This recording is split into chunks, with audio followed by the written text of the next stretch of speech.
بہت عرصے کی بات ہے، ایک گاؤں میں ایک غریب کسان رہتا تھا۔ یوں تو وہ ہر لحاظ سے خوشحال رہتا تھا، کیونکہ اس کا کھیت وسیع تھا اور فصل ہمیشہ عمدہ ہوتی تھی، لیکن بیوی کی وجہ سے اس کا ناک میں دم رہتا تھا۔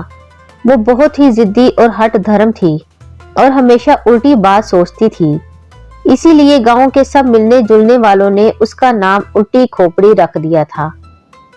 جب وہ گھر سے باہر نکلتی تو بچے اسی نام سے پکار کر اسے پکارتے، اور جب وہ مارنے کے لیے دوڑتی تو وہ دور بھاگ جاتے تھے۔ وہ کھیت میں کام کرتی تو ایک جھاڑی سے آواز آتی، ارے بہن الٹی کھوپڑی کیا کر رہی ہو؟ تو وہ جل کر اس جھاڑی کی طرف لپکتی تو فوراً دوسری جھاڑی سے ویسی ہی آواز آتی۔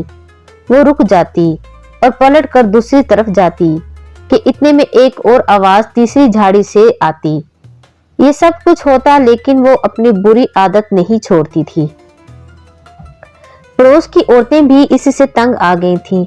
جب وہ بولتی کہ کنویں پر چلیں پانی لے آئیں تو وہ کہتی کہ نہیں، پانی تو ندی سے لینا ہے۔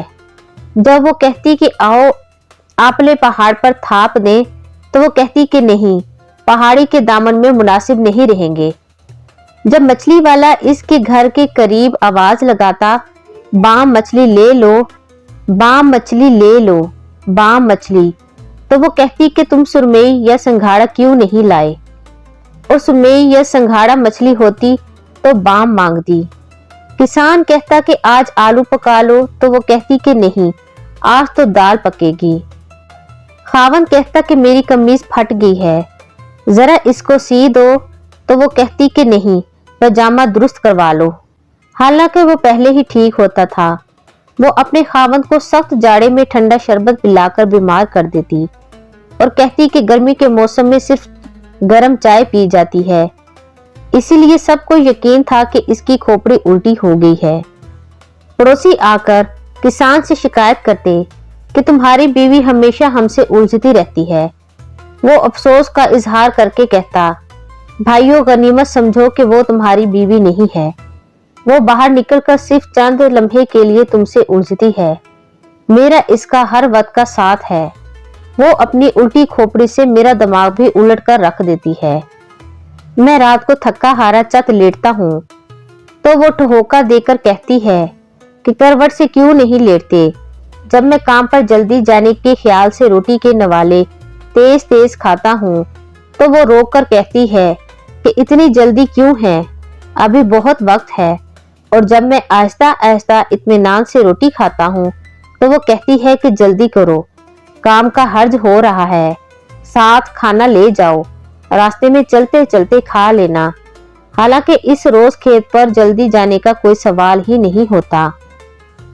اس لیے میرے بھائیوں، میں تو خود بھی اس سے تنگ آ گیا ہوں، بتاؤ تمہاری شکایات کس طرح دور کروں؟ فصل پک جانے کا زمانہ تھا۔ ایک روز دونوں میاں بیوی صبح ہی صبح اپنے کھیت دیکھنے کے لیے گھر سے روانہ ہوئے۔ کسان نے خیال ظاہر کیا، منگل تک فصل کاٹنے کی نوبت آئے گی۔ بیوی بولی، نہیں، بدھ سے پہلے یہ کام ہرگز شروع نہ کیا جائے۔ خاوند نے کہا، بہت اچھا، میرا خیال ہے کہ میں اپنے دو بھائیوں کو بلوا لوں تاکہ وہ ہمارا ہاتھ بٹا سکیں۔ بیوی بولی، نہیں، میرے دو بھائیوں کو بلوا لو، وہ زیادہ پھرتی سے کام کریں گے۔ خاوند نے یہ بات بھی مان لی اور کہا، کل صبح سے 5 بجے اٹھنا پڑے گا تاکہ سورج ڈھلنے تک روزانہ بہت سا کام ہو جائے۔ بیوی نے کہا، نہیں، 6 بجے سے پہلے اٹھنے کی ضرورت نہیں ہے، ہم دوپہر کو صرف آدھا گھنٹہ آرام کیا کریں گے۔ خاوند نے کہا، چلو یوں ہی صحیح، موسم تو خوشگوار ہے، دوپہر کو آرام نہ بھی کیا تو کوئی مذائقہ نہیں۔ بیوی بولی، موسم خوشگوار کب ہے، سخت گرمی ہے اور خاک بھی اڑاتی ہے، آرام کرنا ضروری ہوگا۔ خاوند نے بات مان لی اور کہا، آج ہی درانتیاں تیز کرا لینی چاہیے تاکہ فصل اچھی طرح کٹ سکے۔ بیوی بولی، واہ کیا خوب، درانتیاں نہیں کینچیاں کہو، اس سال ہم درانتی کی بجائے کینچیاں استعمال کریں گے۔ اب خاوند سے نہ رہا گیا، وہ جلا کر بولا، واقعی الٹی کھوپڑی کی عورت ہو تم، رائے کی فصل کہیں کینچی سے کٹتی ہے، تمہاری عقل تو خراب نہیں ہو گئی؟ بیوی نے بگڑ کر کہا، عقل خراب ہوگی تمہاری،